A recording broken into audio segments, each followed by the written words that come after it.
Hey guys! So today we're going to teach you how to write a comparative essay in AP World History.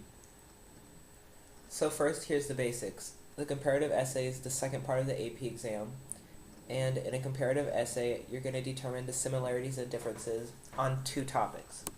You will be given 40 minutes to write your essay, and out of the 40 minutes, you should have 5 minutes to be planning your outline. Since there are 3 essays, which include the DBQ, the CCOT, and the comparative, they're all 50% of your total grade, and the comparative essay alone is 16.67% of your whole exam.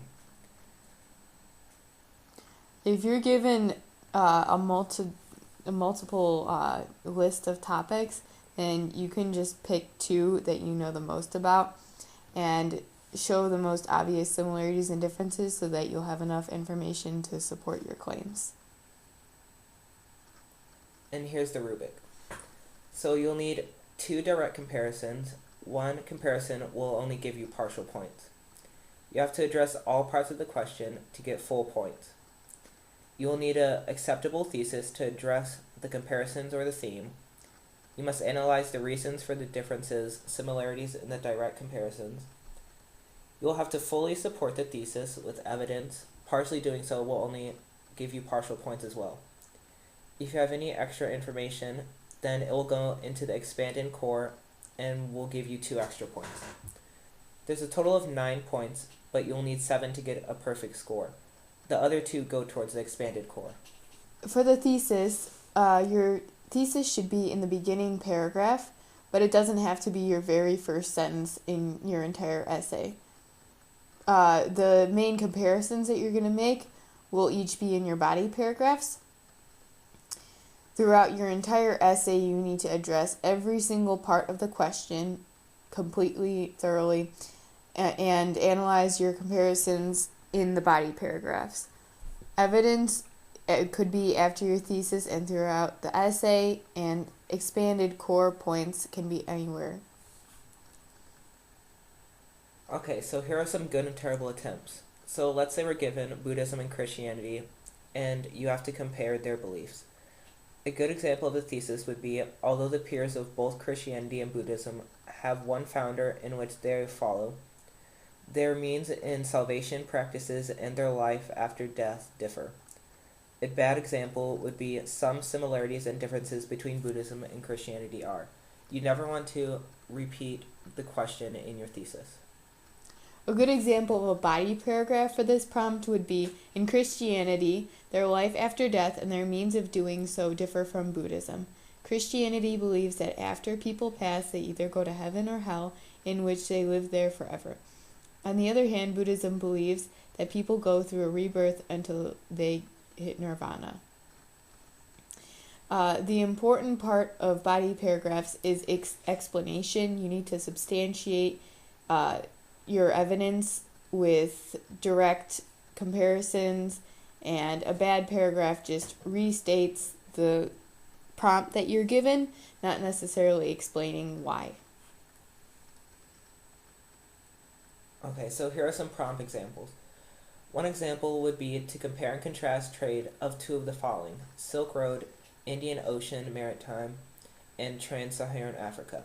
Usually in the AP exam, they'll only have you compare 2.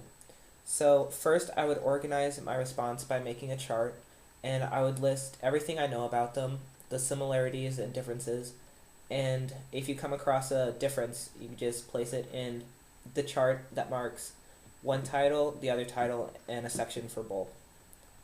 For the thesis, state your similarities and differences clearly so you could build your body paragraphs on it. So this is an example of a good essay that you should be able to do for the prompt, how were political systems similar and different in feudal Japan and feudal Europe?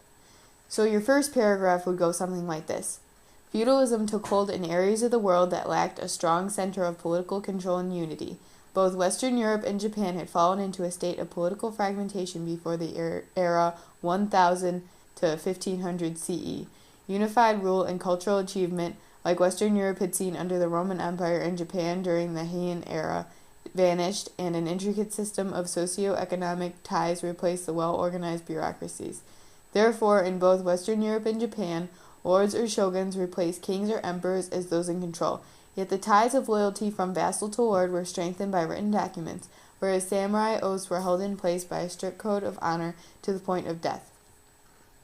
Make sure that you put some global context in there, like we talked about what happened before the feudalism took place, so that we could say, okay, well, there was unified rule and now they lacked that unity, so they fell into feudalism.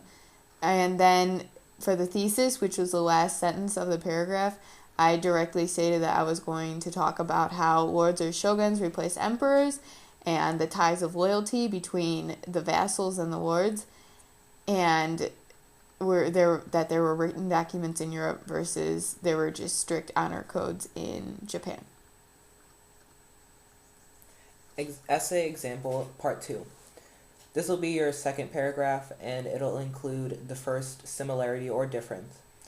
Individual manners came to be ruled by regional lords in 9th century Europe.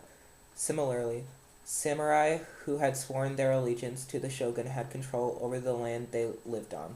Peasants played an important role in both societies by growing the crops and tending to the craftsmanship duties that made each section of land owned by the shoguns or lords self-sufficient. Since these self-sufficient manners were relatively small and numerous when compared to the vast empires that had been in place before them, lords and shogun often called upon the loyalty of their vassals and went to war with one another, respectively. Your third paragraph overall, which would be your second body paragraph, could go something like this. In situations such as these, the emperors in each area lost control over the small, quarrelsome estates they presided over. Commoners, peasants, and warriors or samurai had sworn their allegiance to the lords or shoguns and came to disregard the kings in their loyalty to the lords. Because of this intricate system of loyalties that remained unattached to the emperors or kings, these former leaders often lost all true political power and only kept their social status as figureheads. This describes the second similarity in which regional power holders sort of replaced the older figureheads, which were like kings and emperors. Okay, so this will be your third body paragraph. And oftentimes, Western Europeans used elaborate ceremonies that could be likened to those in Japan to showcase and publicize their relationships of loyalty.